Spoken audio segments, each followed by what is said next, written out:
Okay,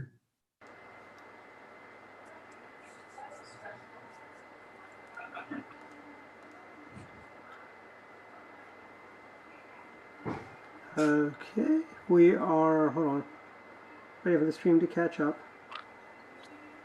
Better have enough time to get to Rice-A-Roni tonight. I really hope that they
Okay, everyone, welcome to Friday, your Friday night habit of Dr. Politics and the Political Architects. We are joined with it's the founding six. We're the founders, the first ones, however you want to call it, the ones that beat back the Shadows and the Democrats in the 1980s.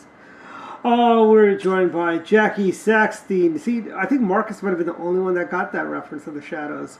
But, okay, everyone, welcome to Friday, your Friday night habit of Dr. Politics and the Political Architects. We are and now I need to mute my it's the founding six. We're the founders, the first ones, however you want to call it. The ones that beat back the Shadows and the Democrats. Do you have three screens open? And you know, Dwight, I would like to correct the record. One of the originals was the one and only Matthew Foldy. That is true. Actually, that was the original when Matt and I used to do the shows. We'd go to pizza place to pizza place and do the show. It'd be like a Barbara Walters special. We'd do it once a quarter. And you can't forget get back to work. Our audience. Yeah. We've always got time. Our friend Dan McHugh would hold the camera back then. there were a lot of people on the show before me, but okay, I'm going to take over because no. I'm not done doing my intros. You know, John McLaughlin is never interrupted when he does his intro. So. Jackie Saxton, the one who rudely interrupted me from the great state of New Jersey, the home of Krispy Kreme, Governor Krispy Kreme Christie, and Christie Todd Whitman, and that traitor Dick Zimmer, who decides he's got to be supporting Joe Biden for president. Dick who? Dick Zimmer. Who? Dick Zimmer. See, why are you giving him oxygen? I mean, he's been gone for 20 years. Actually, he's still actually acting. One thing that's true about Dwight, he never forgets. He never forgets. He's like an elephant. I'm a Republican. And hailing from the Grosvenor is Mark Unkelfer, Secretary of the Maryland Republican Party and attorney at law, not in the great state of Maryland, though. Right. And, in other states. Yes. In New York.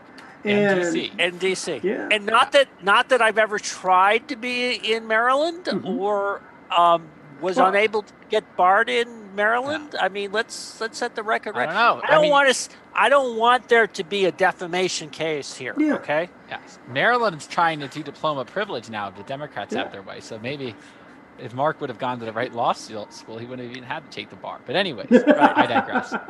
Don Irvine. Which is an excuse, let me tell you, which is an excuse for people who shouldn't be lawyers becoming lawyers.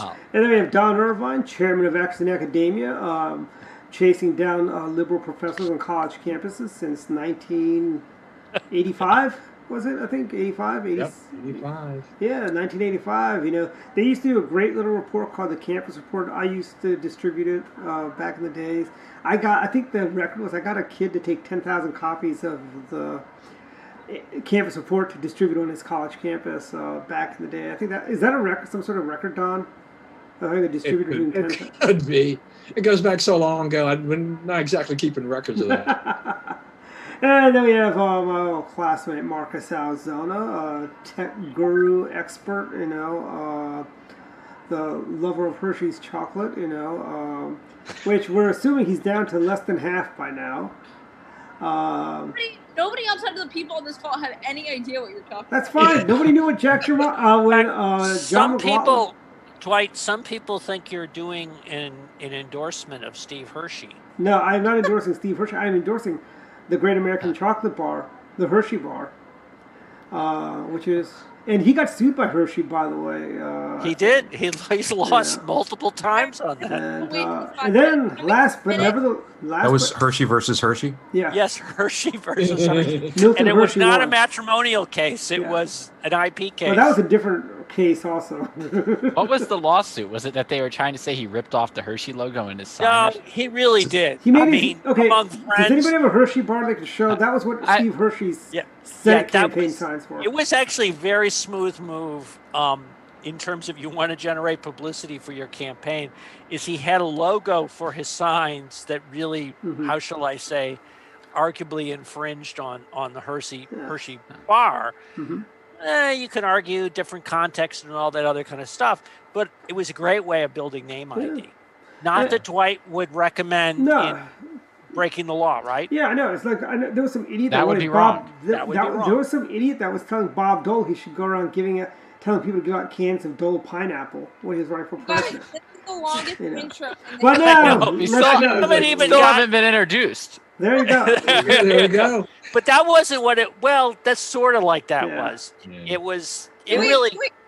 And hailing from, at the moment, Blacksburg, Virginia. Yeah. Where the Right. 50-50 chance- Sorry, Eleanor, do not step on my intros. John You McLaughlin trying gets to, to do the trying to speed intros, this up, Eleanor. Jackie? I like it. 6 How minutes. dare I? Okay, we're ready for the first Yes. commercial break For- right now. Anyways, Ryan Nidak. No, hailing word from our from- sponsor, Hershey.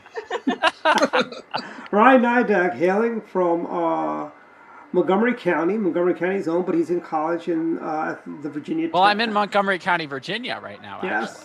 Where, and I never left. That is true. Virginia Tech, studying robotics or computer science or something like that. Engineering. Yeah, computer science.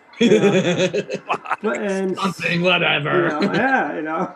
Anyway, so it's been a busy week. Don, Jackie, Marcus, Ryan, busy week. We saw Nancy Pelosi finally got to the beauty parlor. I don't know if I should be happy that she finally got to the beauty parlor, but obviously she's not contacted my friend Dr. Sloan, the plastic surgeon in Malibu, by the way, which I think she really should. But Well, the ridiculous thing about that, Dwight, was she knowingly violated the COVID rules. How could she not have known what the rules are? And that's a whole nother conversation. But she goes, they set me up. Well, one, that's kind of nonsense, right? They didn't set you up. I mean, it was if you actually look into it, it was one of these independent salon cooperatives where the individual stylist makes the appointments. Yeah. Before your time, there was a mayor of Washington, D.C. that used that exact same line. Marion Barry. Yeah. Yes. Right? They set him up. 30 years ago. Yeah. Yeah, but That's what I know said who before his Marion time. Barry is, but Everybody knows Marion Barry.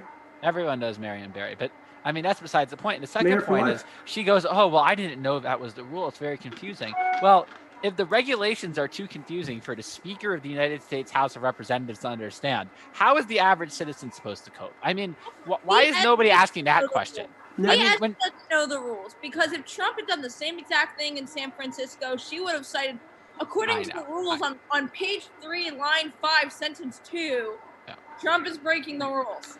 I've been listening to a bunch of Rush Limbaugh recently because that's what they play on the radio down here in Montgomery County, Virginia.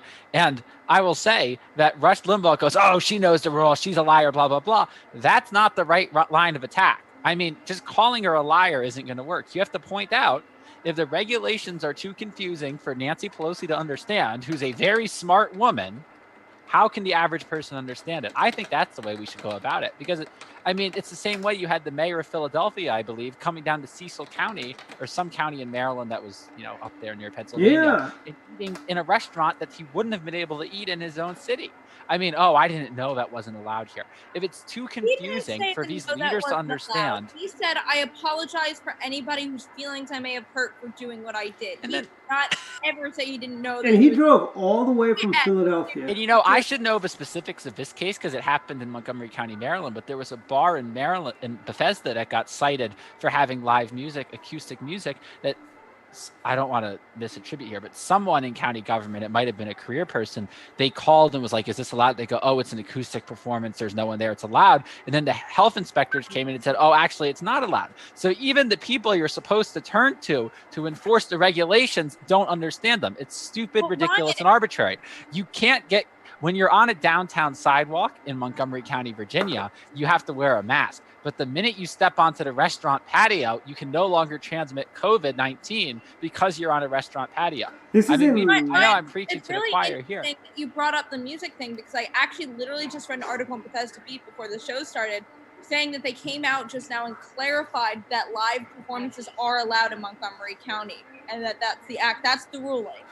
Yes, after putting that restaurant through a ton of negative publicity and having, a lot of negative Nancys, maybe Nancy Florine included, complaining in the comments section about how this restaurant owner is evil and personally killed people's grandmothers. I mean, that's no way to treat a business. Businesses are failing every day because of overbearing government regulation. And Ryan, I think the county is picking winners and losers. I would not be surprised if members of the county council. But he's a loser, Dwight. I don't know who the hell the winner is. No, but I'm saying they might be doing selective enforcement. I could see them saying, oh, Tasty Diner, they support Democrats. Let's leave them alone. But let's go after the Republican-owned establishments. I can see them doing that. I really don't. See, you guys have more faith in these people than I do, maybe. No. I have less faith. I have less faith that they're able to be as organized as you're suggesting. I think that Ryan was right when he at the outset. Is the rules are confusing. They're making it up as they're going along. So obviously, quote, live music, which was literally just one guy with an acoustical guitar, they weren't sure whether it was legal or not, and they ended up deciding that it was. It's kind of like the IRS code. CPAs can't figure it out.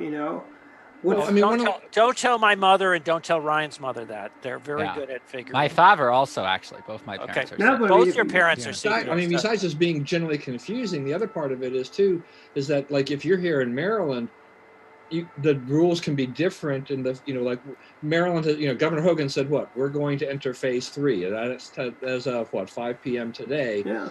But the counties have, they can make their own decisions. Some counties are going ahead. Other counties of Montgomery County, Prince George's County, Anne Arundel County are not. So therefore, we're a very mobile society. You move from county to county, you're not even sure exactly what county did I just pass into and what are the rules here versus where I was. It could be night and day, so we don't, everything is all mixed up. It's very hard for the citizenry to be able to follow the rules when it's, jurisdiction to jurisdiction. It can be very different. Yeah, and honestly, I think we made this argument back when things were just starting to open up, and it was the same deal where Hogan said, hey, we can start allowing restaurants to open up, for outdoor dining, but it's at the discretion of each county to make their own decisions. If the goal there was that the counties that have too many high cases shouldn't be allowed to open, there was nothing stopping people from getting in their car and driving 20 minutes to the next county and where it was open and going out to eat. Virginia's been in phase 3 we have people going to Virginia to do things, right? Exactly. And here's the question: what is magical about 5 p.m. that all the phases they all start Fridays at 5 p.m. Yeah. Well, it's even worse than that, Dwight. In a lot of jurisdictions, they're saying, including Montgomery County, they're saying, oh, you can't do alcohol sales after midnight, or you can't do this type of service after midnight. Go ahead, Marcus. Well, no, I guess I want to come with the other side for that, just at least for the purpose of the discussion, but actually I sort of think that this is how it is. It's that it has spread in general more at night than in the day. Like I remember, and I'm not really sure about this right now, but I remember seeing some reports that like sunlight, especially is a deterrent to it. I mean, this is some of the talk of opening the beaches up, and like if you're in the middle of a beach, you shouldn't have to wear a mask. You're absolutely right, and that's a lot of the reason masks are stupid outside, especially in the day. Now, I think the flip side, or I guess to kind of further that argument, you're right but it all depends on context and nuance. And when you're inside in a restaurant, the sunlight's not really there either way. So what does the midnight cutoff for bar service? Forgive me if I'm stupid because I didn't go to medical school or study pandemics or whatever, but how would they be able to tell at what time of day you contracted COVID? You can't, Jackie, but you can tell that virus particles are killed by UV light. So you can, I mean, that's basically what it's based off of. It's quite possible. It's an assumption. It's not. There's no proof that says you're more likely to get COVID during or at night than you are during. But hold on. Hold on, if I could. I mean, there are a lot of aspects of this in which the science has not been established yet because it's a relatively new phenomena, and so part of what we're doing is operating under the sort of best assumptions, which is not necessarily to say that it has been completely validated. So we do know the light can in effect serve as a disinfectant, and so there is some reason to believe that, and we kind of proceed accordingly. By that science, will putting on sunscreen make you more likely to get it? I don't know, but because it still really doesn't justify 5 p.m. I mean, shouldn't they be opening up at 9? We should be going to phase 3 at 9 a.m. opposed to 5 p.m. And I think there's a broader discussion here, just kind of like retrospectively looking back, and that the lesson that we should have known from the beginning is that the more restrictive you make things that don't have to be, the less likely people are going to be willing to comply with restrictions that really should be in place. And the beaches are a great example that Mark has brought up. A lot of jurisdictions, especially early on, were saying, oh, the crowds on the beaches, blah, blah, blah, where, as Mark said, under the best assumptions we know right now, beaches are really a low-risk activity. So, I mean, it's much better to allow people to go to the beach and congregate there and have fun outdoors and occupy their time than go to a bar where they're up close and personal with a bunch of people indoors. But the fact that we restricted that, it creates almost a black market effect where people are less likely to comply in general. Yeah, the problem with at least my feeling, the problem with the beaches in the early summer wasn't the beaches; it was the bars at the beaches and the parties at night. And I think all of you know this by now, but maybe some of you don't. I don't know, but I think you all do. The later at night things get, the worst decisions that are made. Just to put it I've not had any experience with that at all. Mark didn't have any crazy college years. No. Well, and VW's making that up. He wasn't friends of Roger Stone and all the cool college. I stayed away from Roger. I had an interesting experience today. So, as you know, Dwight said at the beginning of the show, I'm still in New Jersey. Indoor dining in New Jersey started today. So I was at the casino before, jumping on the call before, and it was really interesting. Did you win anything? I did. I'm actually up a little bit for once. Down for the entirety of my time in New Jersey, though. Don't ask me how much. But because indoor dining was open today, they also, I guess, finally that made it okay for them to begin serving drinks to people while they're playing at machines. And I guess at the same time also said, hey, you can go back to smoking cigarettes while you're playing the machine. It's pretty interesting how we've gone from and you still have to wear masks again in the casino. You got to wear a mask. You're gonna get unless if you're smoking the cigarette, you can take it off. Just put a hole through the mask. Well, you know they have those masks for band members. Food, which and I was loving it because I hate the smell of cigarette smoke. To basically, as soon as your drink is put in front of you, or as soon as you take the cigarette out of your pocket, screw the mask. Yeah. Well, you know, Don, you make fun of the hole, but Virginia Tech sent out an email today to all the students encouraging people to carry bendy straws so they can drink through a mask. So I did. A straw for my drink. That is something different. Recyclable. I mean, we've all personal. Seen those. Don't share straws. No, don't. It's sort of like needles, right? They should have clarified a personal bendy straw, not a communal bendy straw. Personal, right? Because Mark, I think they should. So now we're going to see all these abandoned bendy straws all over. I know it's going to be an environmental crisis. You're going to see the straws, and you're going to see the face masks on the ground. I'm already seeing a lot of face masks on the ground. I'll do you one further. Can they make ecological friendly bendy straws, Ryan? I don't know. We'll have to. Compostable. That doesn't work in a paper straw, but they're doubling down and saying that you should not be kissing and you should be wearing a mask while you're having sex. So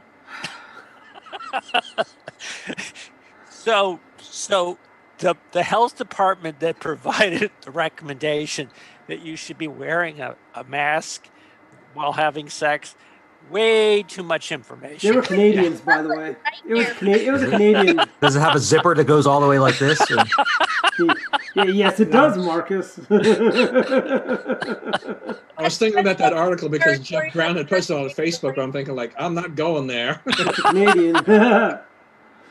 So, this was actually in the Onion, I think, if we checked, was it not? No. Canadian health official is what it was. It's a whole other layer to the term always use protection.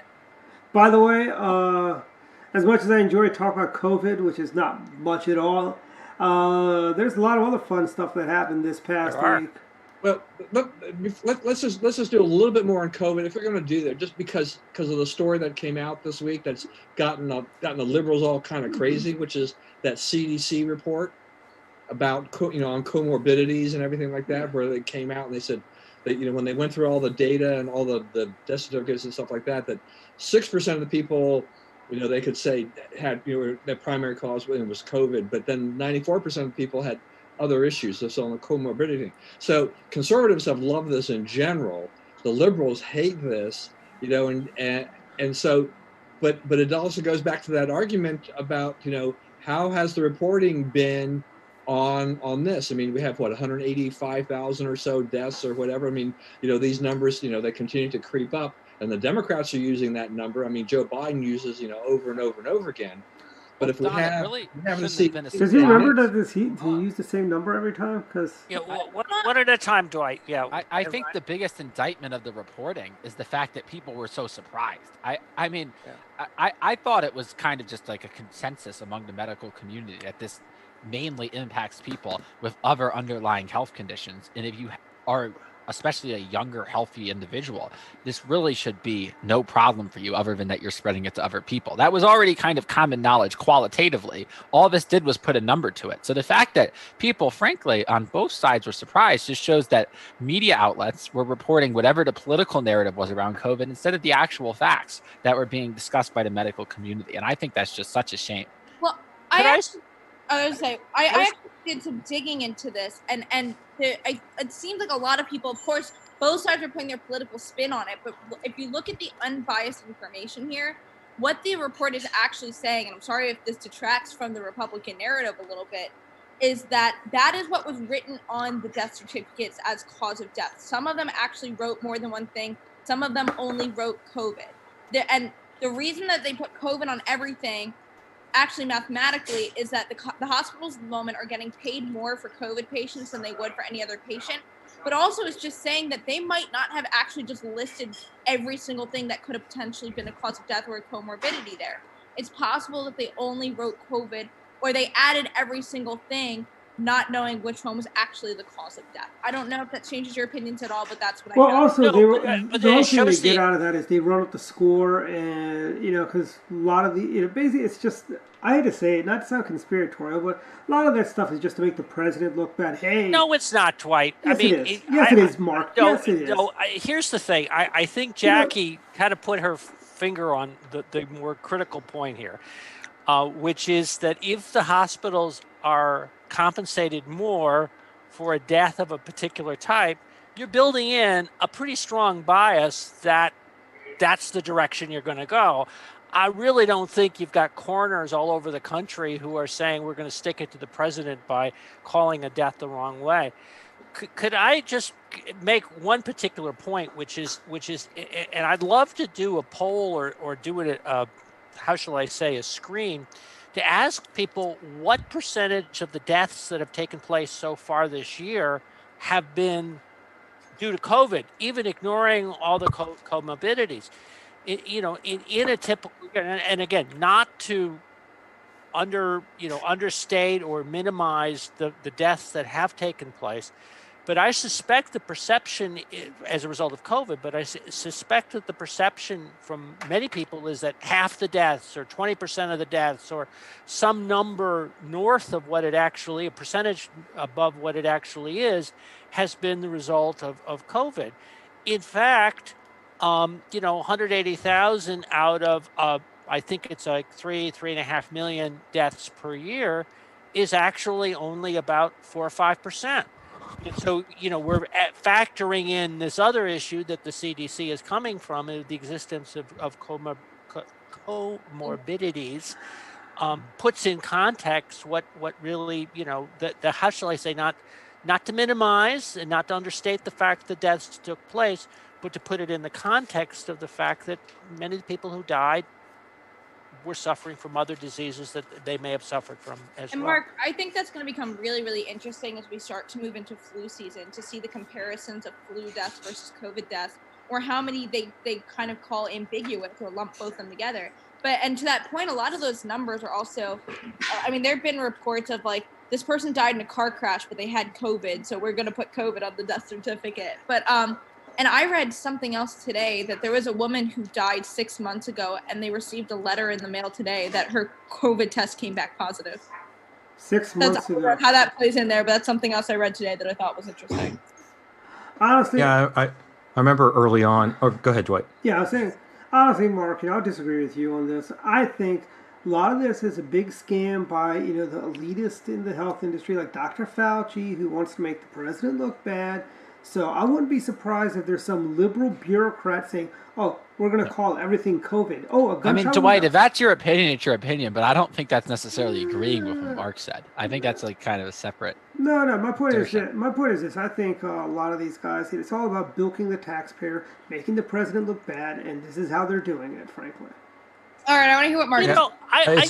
I'm sorry. Go ahead, Marcus. Please. Well, I mean, it's not my take on it. I think I've talked about this before, but it's not with that CDC report. I don't think it's really the 6%. If you were going to be honestly attributing something to the deaths to COVID, you wouldn't say, "Oh, well, only 6% had only COVID and everything else is a comorbidity." But perhaps it's not the 180 number either. So it's somewhere in between. How far along that slider it is, it can depend, because, if it causes these great respiratory problems and then they pass because of it, that's sort of the same that, if you have other, like the flu or other things. And to go to your point about, Jackie mentioned it, Dwight mentioned, everyone's sort of mentioning it, especially early on.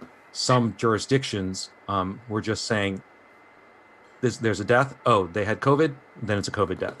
But and I think we're missing the point, which is not the exercise to kind of parse out the percentage of contribution that COVID made to a particular death, as it is we're trying to inform what the response is for the living. So if we're in a position to say that only 6% or 10 to 15,000 or something like, actually 10 to 12,000 of the deaths are exclusively attributed to COVID, and that the real risk is with this particular population, we know how to make a response which is focused on protecting those people with those those morbidities. Now, frankly, some of them are pretty darn common. Obesity, and when you add them all up, we're frankly not talking about a small part of the population. But on the other hand, we do know that it is a subset of the overall population. A and B, it's not necessarily the kids in schools.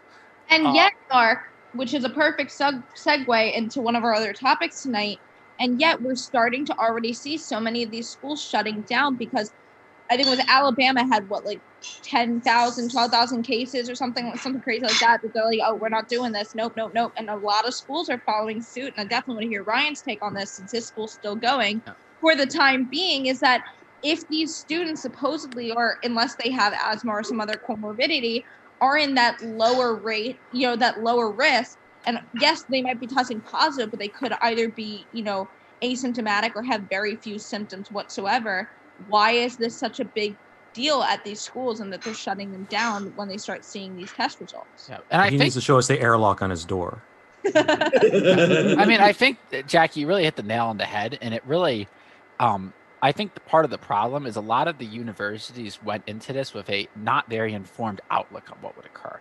They said, oh, we're going to be able to do all of these measures and there won't be cases here. And I think that's just kind of a naive view.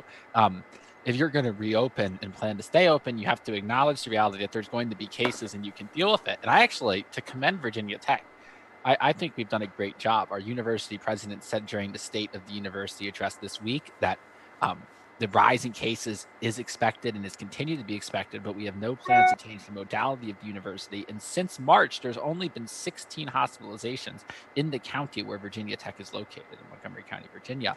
And that's really the important number. So there's been, I think, 400 or 500 cases among the student population, but 0 hospitalizations. So I think that's a very rational view of their main people are getting it. They're going into isolation or quarantine, and they're really handling it competently, where as long as you have somewhere to quarantine, you're fine.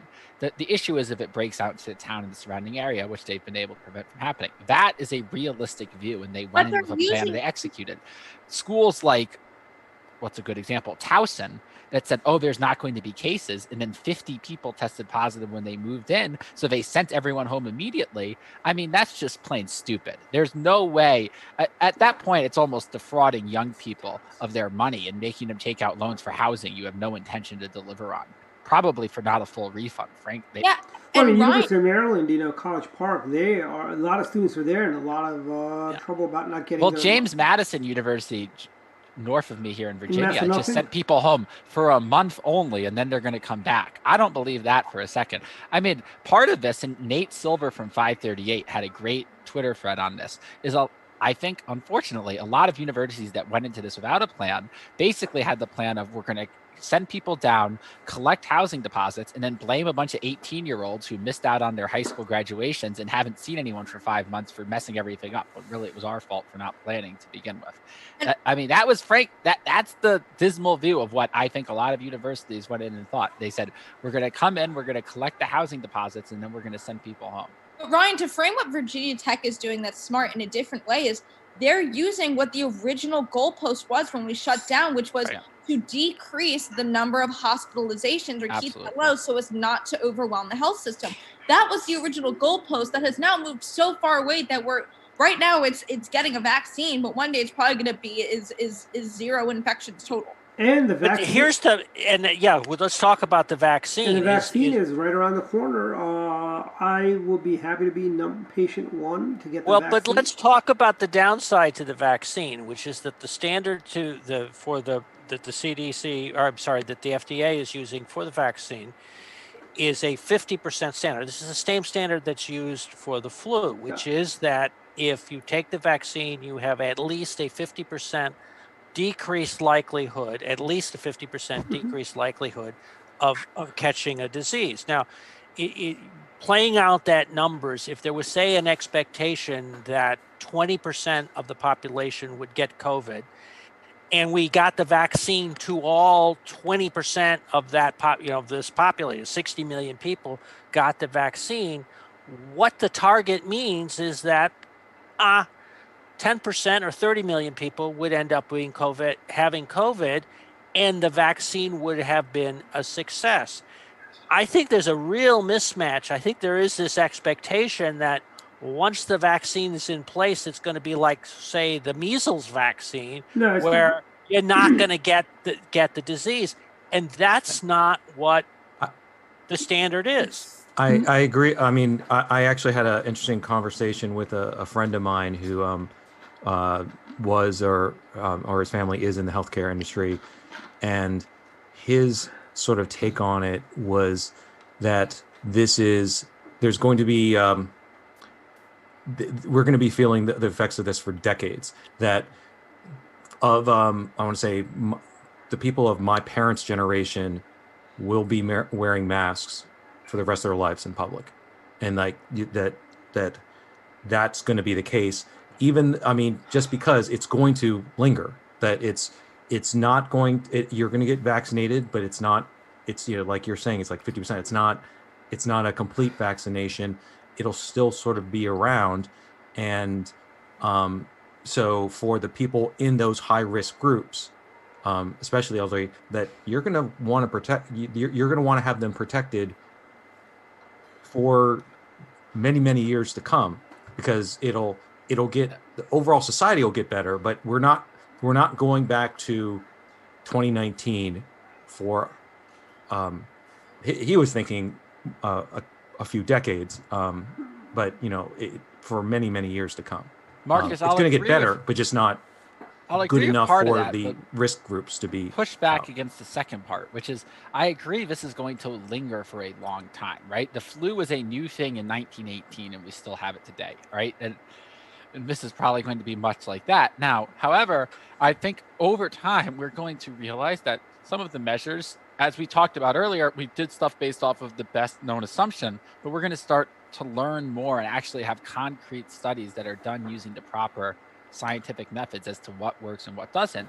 And I think one of the things, especially on masks, that we'll learn is, I could see us adopting the culture that a lot of Asian countries have, where if you have a cold, if you think you might have the flu or something, you wear a mask out. But if you're asymptomatic, if you don't have any sort of ailment, you don't wear a mask. And frankly, that would probably be a reasonable societal expectation. A lot less people would get colds, which I wouldn't have a problem with. But in terms of healthy people wearing masks to the grocery store 20 years from now, I don't know if that's necessarily going to be the case, because I think you're going to start to, one, get a lot more pushback against that, and two, the scientific consensus, air quotes, that's based off of assumption is going to start to be filled in with reality. Well, real quick, I know you want to comment on this, but we spent 2/3 of the show on. Yeah, COVID. I know. I wonder why. So many other things to talk about. There's one. Let's talk a little bit about the. I don't know if you guys heard the little montage that some of the Democrats basically been promoting the riots. Basically, you've got. They're promoting the riots, and they're kind of seems to be almost like cheering these protesters or rioters, however you want to call them. I think this all stems back from stuff like when Maxine Waters told people to get into the face of cabinet officials if you see them in public and all that. Oh. I think this is all that on steroids. Where are you seeing them? So, I've definitely, in the past, we've seen Democrat support for the riots for the politicians.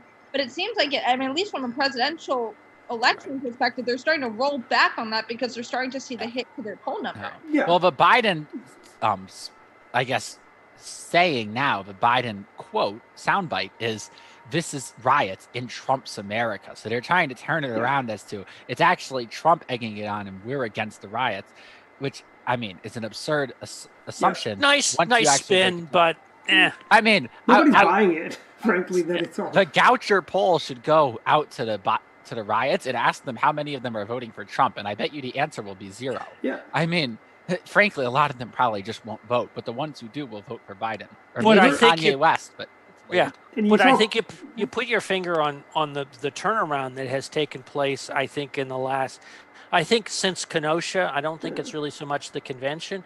I think that there has been a sea change in the perception of this, and I guess to their credit, the Democratic, the Biden campaign has certainly picked up on this and is pivoting on this issue. So I think you're about 2 weeks out of date, Dwight, with the egging the riots on. No, I don't think so, Mark. I think overall, though, to your point, Mark, both candidates went to Kenosha. Right. Did one side or the other gain an advantage? Well, I would say Biden gained a little bit of bad publicity because there's a video that's going around today of that woman who walks up to speak into the mic, and she said, they told me I'm supposed to read off of the paper, but I'm not going to read off of the paper. And furthermore, the Biden campaign got some more bad news this morning with DOL's numbers, unemployment numbers. And I'm going to be out there, and I'm going to go out on a limb here. I want to say the September numbers are going to be in the 6s, 6.9 or 7.3. Okay, that's pushing it. I think you got, Dwight. I think you have to be a realist about this right now. My concern about these numbers going forward is just that we have lots of announcements now of basically permanent layoffs. Jobs that are going. The airline industry, unless the government's going to cough up a lot more money. There are a lot of people going to lose their jobs come, Marriott's making layoffs. Yeah, but Marriott's just, they're making layoffs. We've benefited by the bounce back because of some of the reopenings. You can only imagine where we would be had we been allowed to really reopen instead of only partially reopen. Yeah. Now we're coming to a head of where we're having some of the reopenings, and that has kind of worn off. We have some pullback with some of those things, and we have this whole travel, leisure, that has just not recovered at all. Mm-hmm. And so they have to retrench and do things. So but still, Don, I think. And let me pick up on your point, Don, too, which is the CARES Act provision tied some of the money to continuing to hold on to employees without getting into the ins and outs of all that process. And the challenge is that those provisions have expired. So many of the layoff notices that are going out were delayed by that package, and in effect are coming due now. Now, how Congress reacts in the next couple of weeks remains to be seen, and that depending on the structure of something going on, that may kick the can down the road a little farther, frankly. But it remains to be seen. But I still think the numbers are heading in the right direction. Jobs report right before the election, right? Yep. Right. We'll have the September number. Yeah. So I think going into the 6 is extremely optimistic. I would be happy. I said the high 6.9. If we stayed around 8 or maybe dropped a little bit below, that would still be a pretty decent number. Yeah. Here's one of the things too. There's mention here of the Trump's America and all the violence, all this. This is a theme of the Democrats, right? That all of these things are Trump's America. All the COVID deaths are Trump's America. The economy, the economy's wrecked because it's Trump's America. Everything right now that hasn't gone right or has been affected by COVID. This is Trump's fault, right? Yeah, posted the mismanagement. He had this number, which we all agree was good. But, there was an interesting tweet this morning by ABC News. The report itself wasn't bad, the story on the unemployment report, but it says, the economy added, what was it, 1.4 million jobs. Unemployment rate, dropped to 8.4. It dropped slightly to 8.4%, right? All about the spike. But going from 10.2 to 8.4 Don, is not slightly. I'm glad you pivoted back to the Trump's America rhetoric, because I really think it's not good on them for at least doing that instead of inciting riots, or supporting riots. But I don't think it's resonating with voters. If anyone watched Chris Wallace last Sunday, who, in my opinion, is probably one of the most fair journalists on TV and ask tough questions of both sides, but a key Biden person finally gave an interview. I forget the woman's name, but she was his deputy campaign manager or something of the like. And there was a few tidbits there. One was after the Trump's America rhetoric, he pulled up a poll. He goes, suburban women, which is a very important voter block, especially in this election, trust Trump to make their communities safer on a 2-to-1 margin over Biden. So what does that tell you about the Trump's America's the one winners being bricks thrown through a window?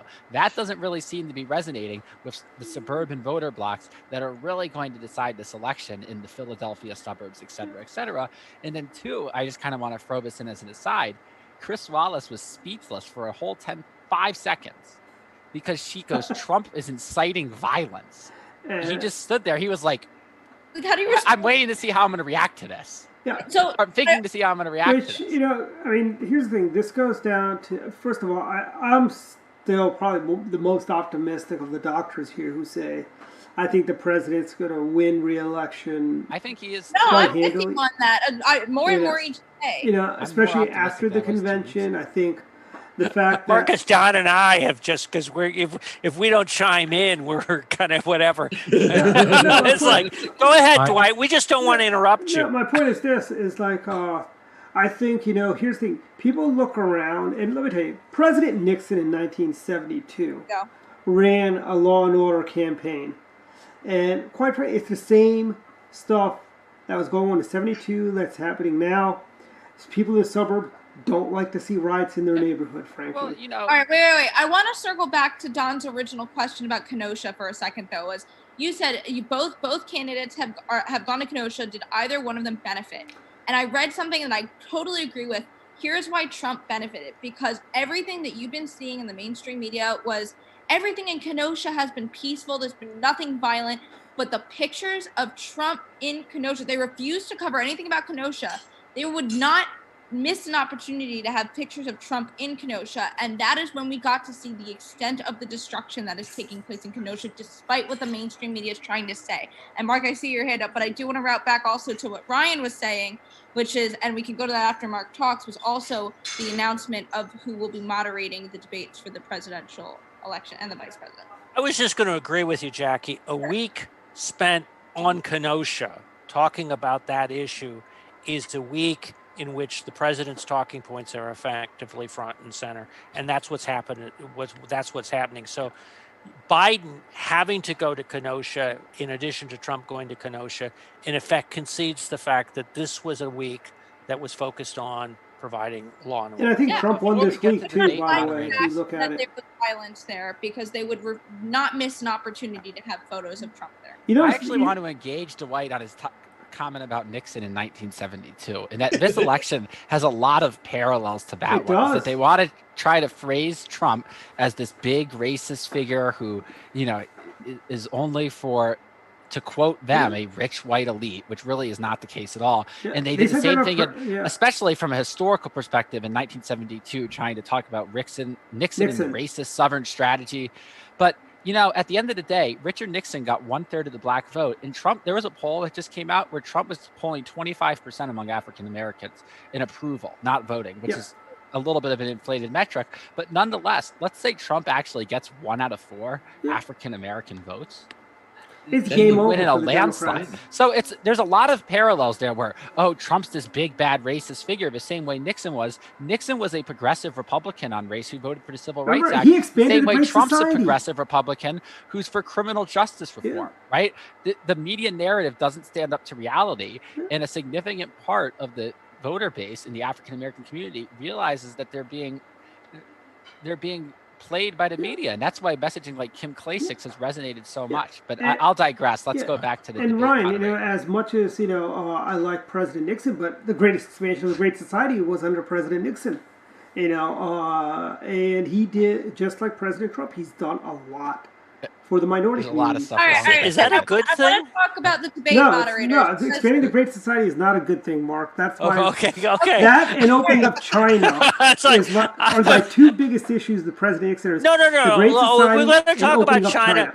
We should have a separate show of that was a very good thing to do. What we've got to do is stop the current trend of trying to look at events through a exclusively contemporary prism, and in fact go back and look at the context of that particular time. Okay, so I want to talk, because we're getting close to the end of the show. I want to talk about these debate moderators, because I looked at that list when it came out and I said, oh my God, for the first time in I don't know how long, they actually picked moderate. Jim Lehrer wasn't even on the list. No, at first glance. Of course, the way right-wing people are saying, oh my God, Chris Wallace is so anti-Trump, it isn't even funny. But honestly, I think he just holds both sides to equal accountability. But then I also read that Skelly, right, was his last name, the guy from C-SPAN, apparently was a Biden intern when Biden was in the Senate. So I'll leave that.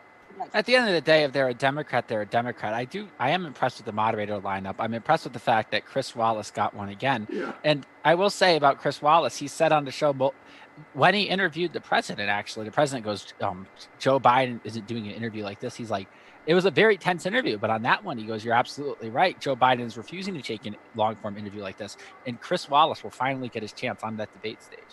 No, on that one, though, Ryan, too. I mean, it'll be good, but it won't be the same as having the one-on-one, right? Oh, absolutely. You're right. But, I mean, one thing about Trump is the we were talking about stocks before the show, to kind of use an analogy. With Trump, some of the gaffes are sort of priced in, right? Like you're expecting Trump to mess up a little bit, and voters are kind of, it's not going to move the needle if he says something outlandish during the debate because it's what's expected. With Biden, unless if you're like people like us who are really tuned in and seeing what's going on, or you're listening to Sean Hannity every day, but you don't really know what Joe Biden's up to. You think he's this nice, affable guy from Delaware who's the highly competent vice president. So when they there's going to be a shock effect when they see him for the first time on that debate stage.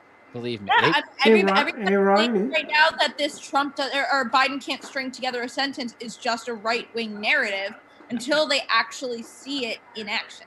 But Jackie, don't underestimate Joe Biden's ability to plagiarize from someone else's debate performances. He's not going to memorize a bunch of random quotes. Yeah. Even if he plagiarizes, doesn't matter. You saw the quote recently. He was doing an interview on, I think it was a Philly TV station or like a TV station, and as he's saying his response, he's saying, "Well, it was about Venezuela or something." It's like, "Oh, blah blah blah."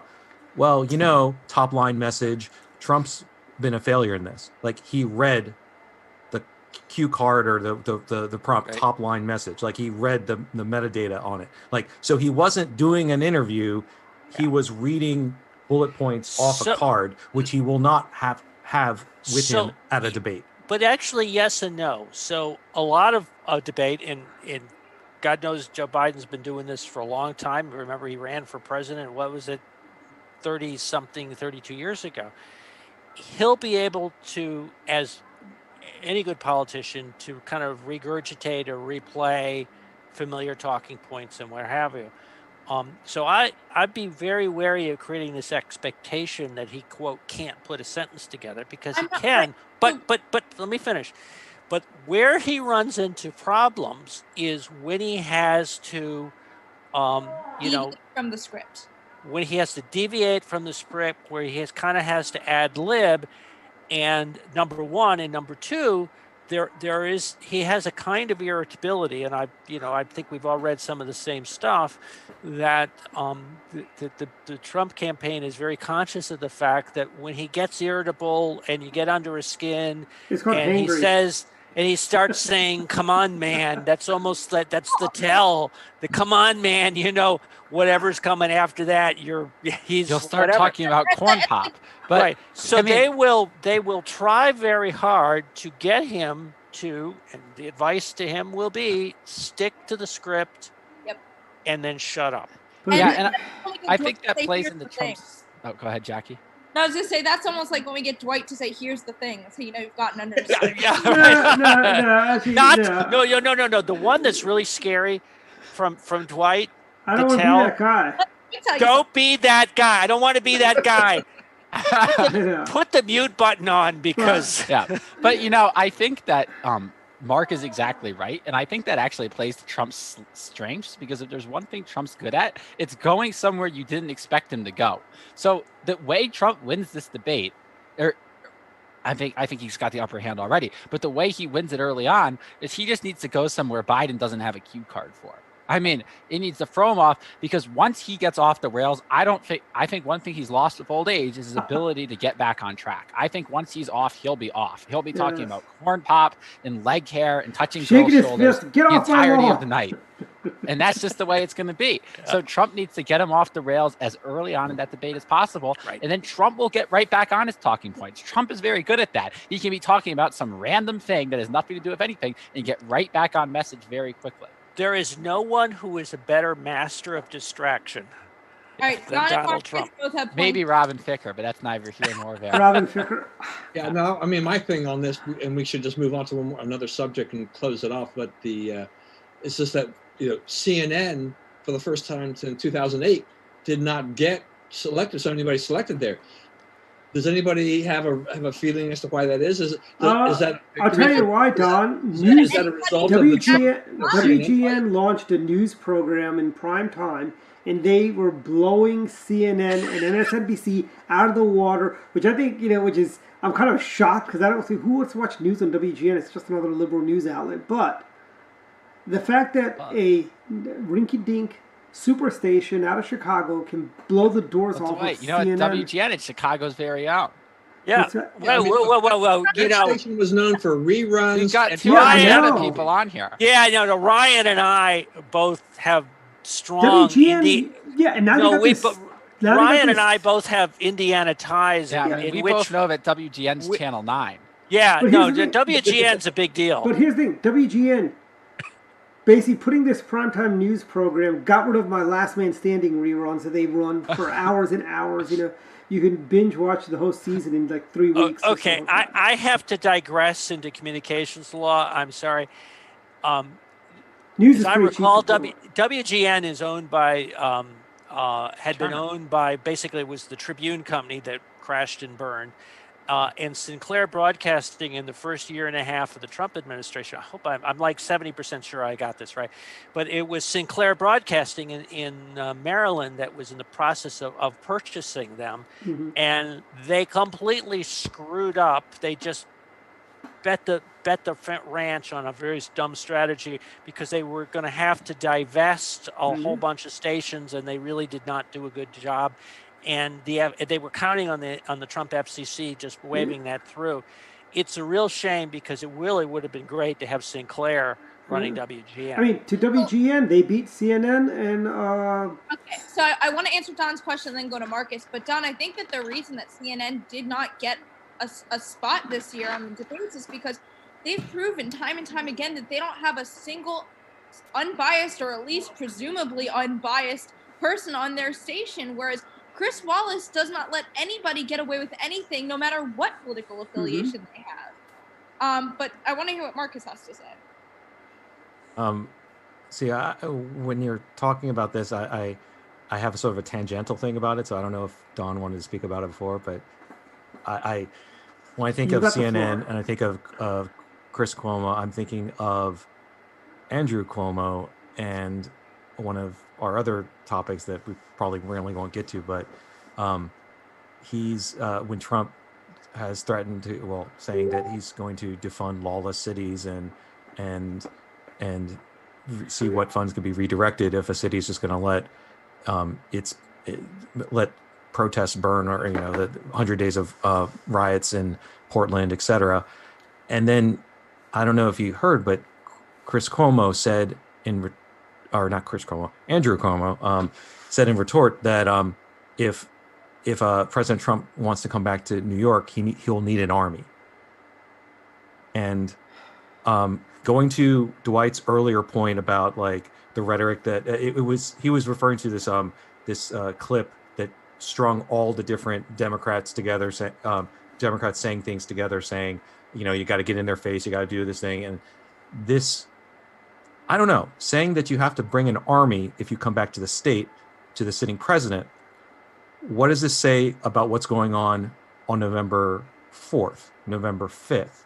I think if we hope that if Trump has obviously won, that's what we of course hope. But what if he won, but then they want to keep counting mail-in votes until Biden gets over the top and the Supreme Court comes in? Like this doesn't bode well for November 4th and onward. Like the rhetoric has gotten to a level that it's getting worrying. And so when you're dropping in, bring an army if you come back to New York, he's being brash. The governor of Cuomo is being brash. I get it, but the rhetoric's going higher, so it keeps going higher. I know everyone has something to say on this topic, but it's 7:58. I want to wrap us up by 8 tonight, and I'll tell you why, because this moves into my final comment. Unfortunately, the Maryland Republican Party lost a dear friend this week in David Perez, and there is a memorial Facebook event for him starting at 8 o'clock. So I do want to wrap us by 8. But my closing thought tonight was that, David, who we know that you're listening wherever it is that you are now, hopefully at peace, is that we miss you and we love you, and that we will be honoring your memory for a long time. But Dwight, let's move to you. Yes. Okay. Are we in final thoughts? We're going to talk a little bit. Okay. Final thoughts. Dwight will have 10. Okay. Well, final thoughts is a couple things. One, Andrew Cuomo, Marcus, when you mentioned Andrew Cuomo, he sounded a lot like President Clark. Another reference that only you'll get. about Babylon 5 reference. And my point is, if they want to bring this on, Donald Sheridan Trump can bring down the hammer and crush, basically take out President Clark quite easily, like he did it in the series. But now for my real final thoughts, I do want to say, I'm pleasantly surprised. I'm not happy with WGN. As opposed to fake final thoughts. Yeah. I get multiple. Anyways, as I say, as WGN, as disappointed as I am that they kind of screwed up their evening primetime TV lineup, so every blue moon when I do get to watch television now, I'm not going to be able to watch reruns on WGN, unfortunately. It's going to be their newscast that they're doing. And they run it for 2 hours. They rerun it at 9 o'clock. They have it at 8 to 9, and then they rerun it at 9. Talk about, really, WGN, come on. We expect great things, especially if you beat CNN and MSNBC in the ratings. But, all right. Again, congratulations, WGN, and your News Nation program. Okay, Don. Yeah, I'm just going to say I hope that Ryan talks about Rice-A-Roni. I'm planning on it. All right, go for it. We'll let Ryan go next then.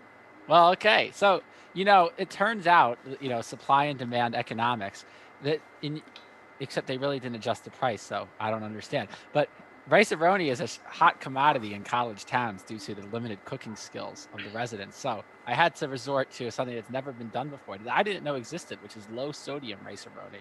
And I have to say it was disappointing. Did you have to add salt to it? Yeah, so you could add. I did add salt to it, but it's not the same. I should have cooked it with the salt, but then you got to get the proportions right. There's a lot of is it like Giuseppe's Pizza where there's not enough salt in the sauce? Giuseppe's Pizza would just add the salt. Dwight and I could talk for an hour about this. Is Rice-A-Roni the new instant ramen? I don't. Apparently, I mean, right? It's only 98 cents a box, and it's easy to cook. So. And Rice-A-Roni's healthier than ramen. Okay. All right, Mark. Marcus. Okay, Marcus. Okay.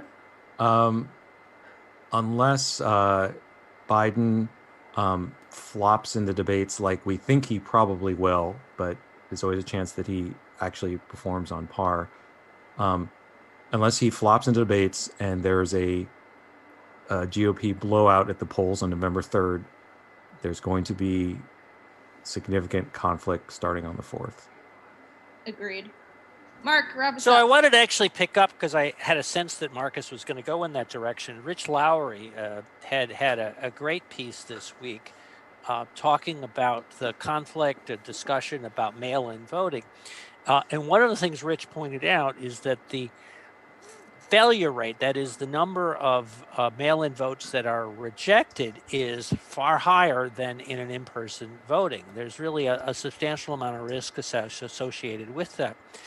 So his comment was that among Republicans who were actively opposing mail-in voting, maybe not so much. In fact, he suggested that if Republicans had been suggested going to mail-in voting, they would have been accused of voter suppression because of this phenomena that so many votes are ended up, they don't get made, they don't get counted, there ends up being a kind of problem. So what's the takeaway from that? Well, I think it's a reminder that for Republicans, we really should encourage them, I hate to say this, to encourage them to do early voting, to get to the polls in person, and not to rely as much on mail-in votings to make sure their votes count. Now, I pick up to Marcus's point. Quite a few Democrats, the Washington Post in particular, has become very alarmed at the prospect that on election day, the president will win, will have overwhelming numbers, and that then it'll be a period of time afterwards, while all these mail-in votes are being counted, that in effect the president will be counted out. And they're kind of very alarmed at that particular scenario. So I take your point. It may be a very long period of time before we know the final winner, but it may make sense for Republicans to make an effort to vote in person. Yeah, I mean, but Mark, and definitely to your point, and this is what my mom's been saying all along, and my dad, is that whether it happens in that direction where Trump is the winner on election night, and then by the time they count the ballots, it's Biden, or vice versa, I think that is going to be the thing that causes the conflict that Marcus is talking about. But we are out of time, so thank you everybody for tuning in this week. We will be back next week for another episode of Dr. Politics. Have a great Labor Day weekend. All right. See you all later. See you all later. Bye.